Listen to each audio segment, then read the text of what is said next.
let's talk about a problem that feels, well, completely impossible. This story, it isn't just a history lesson.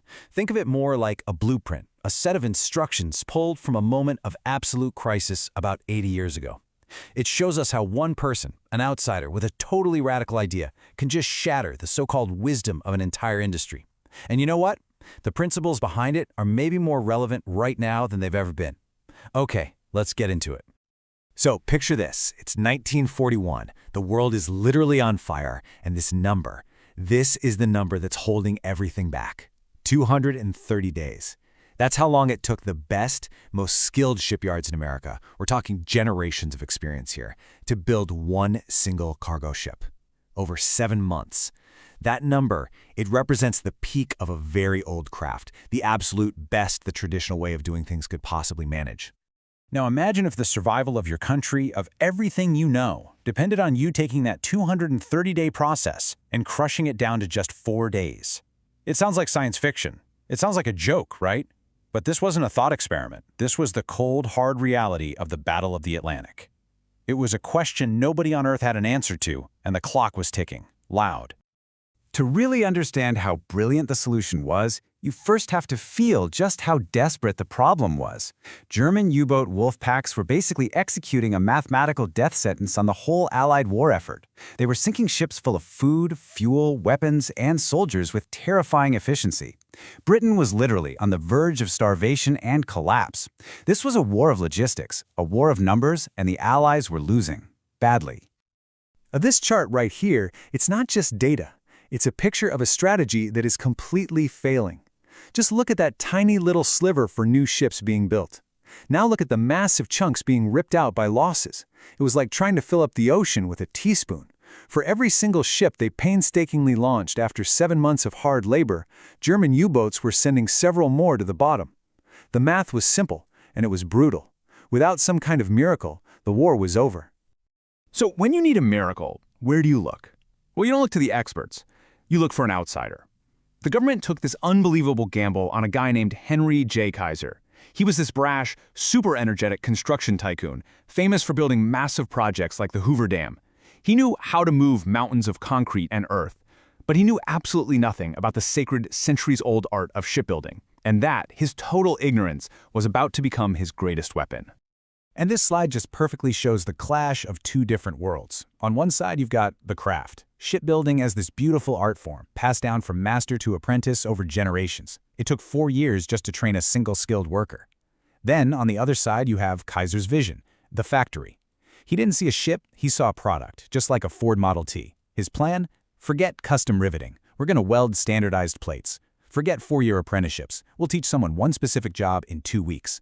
And forget building from the keel up piece by piece. We're going to build it in huge chunks all at once and then stick them together at the end. To the establishment, this wasn't just new, it was heresy. And this wasn't just some casual chatter. This is the actual head of the Maritime Commission, Vice Admiral Emery Land, writing this down in a private letter. He is absolutely terrified.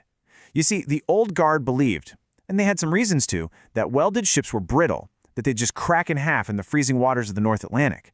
So Kaiser was literally asking them to bet the entire fate of the free world on a technique he'd used to build pipelines. It was a completely reckless, insane gamble, but they were so desperate they had no other choice but to say yes. So the contracts were signed. Kaiser builds these massive new shipyards from scratch out on the West Coast, but now he's got his real problem. An expert shipbuilder needs a team of expert craftsmen, and there weren't any left. So he puts out ads all over the country, and the people who show up are farmers from dusty towns, hairdressers, bank tellers, secretaries. So how on earth do you turn that group of people into the most efficient shipbuilding force the world has ever seen? You just change the entire game. You completely deconstruct the process. First, you take the unbelievably complex art of shipbuilding and you break it down into hundreds of simple, repeatable steps. Second, you don't train someone to be a shipbuilder. No, you train them to do one single task, like welding one specific type of seam over and over again, until they're the best in the world at it. And third, and this was the real game changer, you build the ship's big components, the bow, the deckhouse, the engine room, all at the same time in different workshops. Then, you use these gigantic cranes to carry these massive multi-ton pieces to the dry dock and assemble them like it's the world's biggest Lego set. Now, it wasn't perfect right out of the gate. The very first ship to come out of Kaiser's yard, the SS Patrick Henry, took 197 days. Okay, that's a respectable improvement over the 230-day average, but it was hardly the revolution he'd promised. You can just imagine the skeptics in the corner nodding and saying, "See, told you so." But see, the system was designed to learn. With every single ship, the welders got a little bit faster. The crane operators got more precise. The whole flow of materials got more and more streamlined. By the time they built their 10th ship, the time had been slashed to just 97 days. All of a sudden, this wasn't just an improvement, this was a whole new ballgame. And then came the moment the argument was just over. By the spring of 1942, Kaiser's yards, staffed by his so-called amateurs, were averaging just 70 days per ship. Meanwhile, the traditional yards were still stuck way back at 230. His teams weren't just competing anymore, they were lapping the entire industry. They blew it out of the water. The old guard was just in total shock. I love this quote from a top architect at a major rival company. He tours Kaiser's yard and his report is full of criticisms. It's messy, it breaks all the established rules of design, but then he's forced to finish with this stunning admission. This chaotic, wrong system does exactly what the madman claimed it would. It was designed for one thing and one thing only: impossible speed. With production times just plummeting, Henry Kaiser decided it was time for a grand finale. He wanted to stage a public demonstration so bold, so audacious, that it would permanently silence anyone who still had any doubts. He announced to the press that his shipyard in Richmond, California, would try to build one entire ship, the SS Robert E. Peary, from start to launch in less than 5 days.